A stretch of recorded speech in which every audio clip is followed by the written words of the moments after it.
पिछले कुछ वर्षों से एक साइंस जर्नी नाम के यूट्यूब चैनल और कुछ बौद्धों द्वारा यह दुष्प्रचार किया जा रहा है कि वेद, पुराण, उपनिषद, दर्शन इत्यादि जितने भी सनातन धर्म के मूल ग्रंथ हैं, वे सभी 10वीं शताब्दी से पहले मौजूद ही नहीं थे और इनका 12वीं शताब्दी से पहले का कोई प्रमाण मौजूद नहीं है।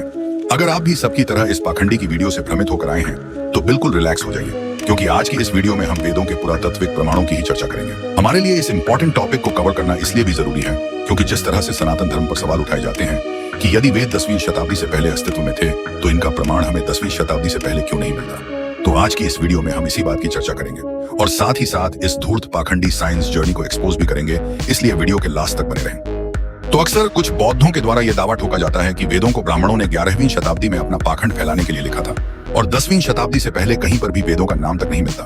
तो आइए इन्हें थोड़े तथ्यों से अवगत कराते हैं। यह मोहर जो आप अपनी स्क्रीन पर देख पा रहे हैं, यह मोहर तरीघाट से प्राप्त हुई थी, जिसका समय लगभग 2री से 3री शताब्दी के बीच का बताया गया है और इस पर स्पष्ट रूप से ब्राह्मी लिपि में सामवेद लिखा है। अब यहाँ पर एक बात आती है कि जिस तरह गजपूतों द्वारा ये क्लेम ठोका जाता है कि वेदों का 10वीं शताब्दी से पहले एक भी साक्ष्य मौजूद नहीं है, तो उनके मुंह पर यह प्रमाण एक जोरदार तमाचा है। चलिए दूसरे प्रमाण की ओर चलते हैं। यह 5वीं शताब्दी का तलगुंडा स्तंभ है जिसमें 4 वेदों के नाम अंकित हैं। काकुशिव वर्मन का तलगुंडा स्तंभ अभिलेख संस्कृत में लिखा एक अभिलेख है जो भारत के कर्नाटक राज्य के तलगुंडा गांव के उत्तर पश्चिम में स्थित प्रणव लिंगेश्वर मंदिर में पाया गया है।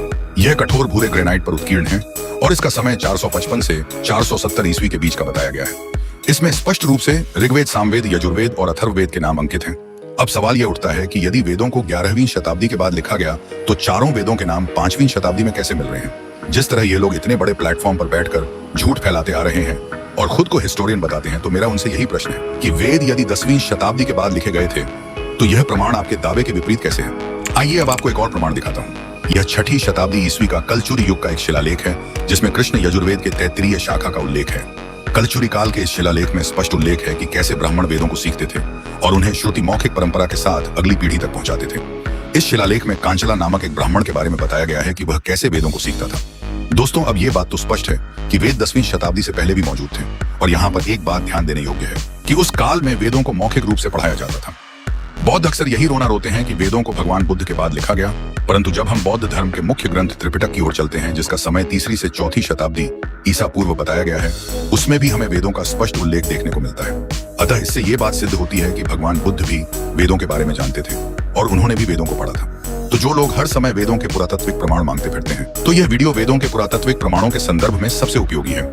और मेरा आपसे विनम्र निवेदन है कि इस वीडियो को जितना ज्यादा हो सके शेयर करिए। तब तक के लिए जय सिया राम।